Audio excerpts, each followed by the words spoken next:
देखा जाए तो दूध को जल से अधिक श्रेष्ठ माना जाता है और इसीलिए दूध का मूल्य जल से तनिक अधिक है। अब यदि इसी दूध का अब दही बनाओगे तो इसकी जीवन आयु कुछ और समय के लिए बढ़ जाती है और इसका मूल्य कुछ और मुद्राएं अधिक। अब इसी दही का यदि आप माखन बनाओगे तो इसकी जीवन आयु कुछ और सप्ताहों तक बढ़ जाती है और मूल्य कुछ और मुद्राएं अधिक। अब यदि इसी माखन का आप घी बनाएंगे तो इसकी जीवन आयु वर्षों तक चलती है और मूल्य माखन से कुछ और अधिक मुद्रा। इन सब का मूल दूध ही है, किंतु इन सब की जीवन आयु, इन सब के मूल्य में इतना अंतर क्यों? इसका कारण ये है, दूध को दही बनने के लिए खटास सहनी पड़े, दही को माखन बनने के लिए बिलोने के आघात सहने पड़े और माखन को घी बनने के लिए घंटों तक आंच पर ताप सहना, तब जाके ये माखन घी बना, तब जाके इसकी आयु इतनी बड़ी, तब जाके इसका मूल्य बढ़ा। अब हम मनुष्य, हम सारे मनुष्य एक समान दूध की भांति, किंतु महान वही बनते हैं जो कठिनाइयों का सामना करते हैं, जो संकटों का सामना करते हैं, जो इन चुनौतियों पर खरे उतरते हैं। यदि ये सब करोगे तभी जीवन में आगे बढ़ोगे, तभी जीवन में आपके यश की आयु बढ़ती जाएगी और तभी ये संसार आपको महत्व देता जाएगा। तनाव, दबाव, ये नाम जाने पहचाने से लग रहे होंगे क्यों? इस संसार में हर व्यक्ति के जीवन में ये तनाव और दबाव है ही है, किंतु हर व्यक्ति उनके साथ वो नहीं कर पाता जो उसे करना चाहिए। इस तनाव और दबाव को हटाने के स्थान पर वो उसी दबाव का बंदी बनकर रह जाता है। चलिए आपको इस प्रकृति का एक उदाहरण देता हूं, वो समझाने के लिए जो समझना आपके लिए आवश्यक है। कभी किसी वृक्ष को देखा होगा, उस पर आप पुष्प भी देखते हैं, फल भी देखते हैं। किसी पुष्प को हाथ में लीजिए और दबा कर देखिए, उसमें से इत्र निकलता है जो हमें भाता है। किसी फल को लेके दबा के देखिए, उसमें से रस निकलता है, वो भी हमें भाता है। अर्थात तनाव और दबाव हमारे जीवन में किसी भी परिस्थिति में, किसी भी समय, किसी भी क्षण हमें तोड़ने के लिए नहीं है, ये आते हैं आपको वो बताने के लिए कि आपको अब भीतर से प्रेरणा को जगाना होगा और अधिक परिश्रम करने होंगे। अब आपको सर्वश्रेष्ठ बनना होगा। तो कभी भी इस तनाव और दबाव से दूर मत भागिए। मान लीजिए कि ये जीवन का अंग है, इसे सकारात्मक रूप से देखना सीख जाए। यदि ये आपने सीख लिया तो विश्वास कीजिए, आपका वास्तविक विकास यहीं से आरंभ होगा। इस पत्थर को देख रहे हैं आप, कितना गोल, कितना चिकना है।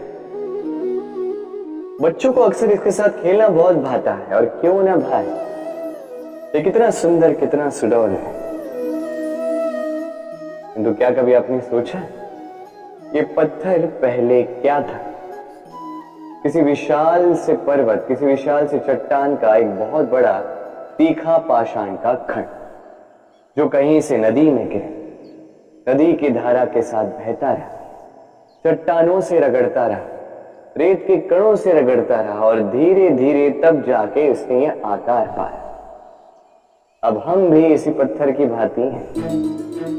स्मरण रखिएगा, आपका व्यक्तित्व, आपका ये स्वरूप ईश्वर की देन नहीं है।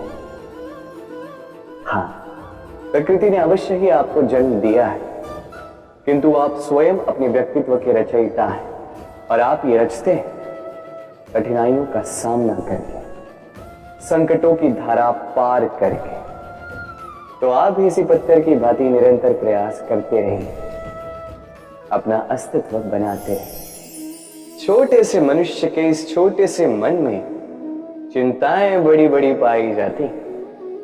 माता पिता की चिंता, संतान की चिंता, पत्नी की चिंता, काम की चिंता, भविष्य की चिंता आदि इत्यादि। मनुष्य का ये मन चिंताओं का पिटारा है, किंतु धीरे धीरे यही चिंता चिता बनकर व्यक्ति को समाप्त कर देती है।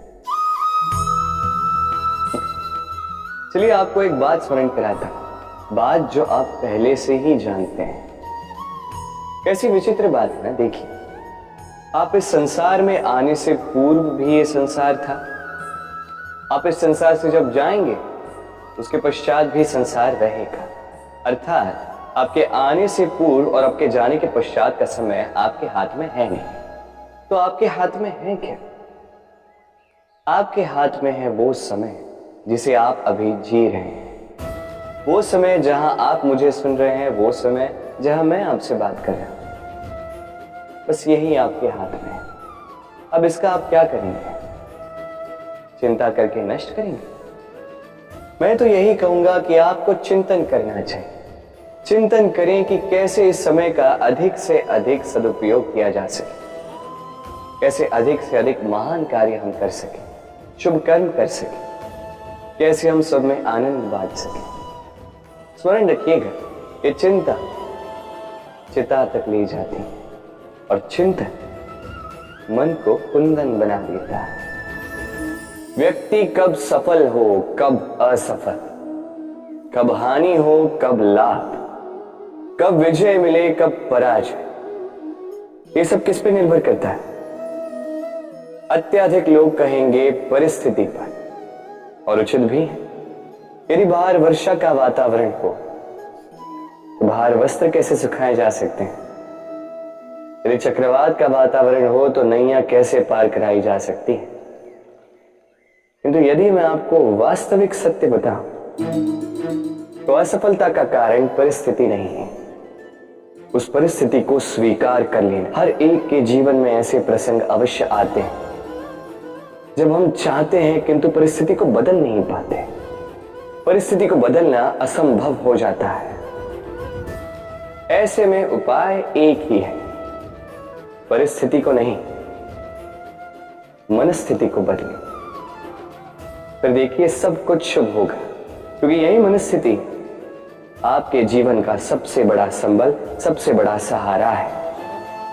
देखिए अपयश, असफलता हर एक के जीवन का भाग है ही है, किंतु आपको निरंतर प्रयास करते रहने होंगे। पुनः खड़ा होकर आगे बढ़ना होगा, तभी सफलता मिलेगी। यदि इतना सरल होता सफलता पाना तो हर कोई सफल होता। क्यों? कहते हैं जीवन में संबंधों में गणित नहीं होता, और उचित ही तो कहते। यदि इन संबंधों में हानि, लाभ, गुना भाग ये सब आ जाए तो सब कुछ केवल व्यापार ही तो बन जाता है। ये सारा खेल बन जाता है केवल अंकों का, और ये जीवन निश्चित रूप से अंक गणित नहीं। इस जीवन में आनंद को बढ़ाना, पीड़ाओं को घटाना अंक गणित का नहीं, व्यवहार और प्रेम का खेल है। कभी किसी के सर पे हाथ रख के उसे शुभकामनाएं ही देता, कदाचित वो उसे इतना आनंदित कर दे कि वो इस संसार को जीते। कभी आपके मुख से किसी के लिए कुछ कटाक्ष निकल जाए, और कदाचित वो उसे इतनी पीड़ा दे दे कि वो इस संसार में कुछ भी ना कर पाए। कभी भी जीवन में इन संबंधों में गणित को न लाए, कभी नहीं। न हानि लाभ, न गुणा भाग। स्मरण रखिएगा, इस संसार में ऐसा कोई समीकरण नहीं जिसका हल ना हो। बस देरी है तो उसे ढूंढने की। राधे राधे।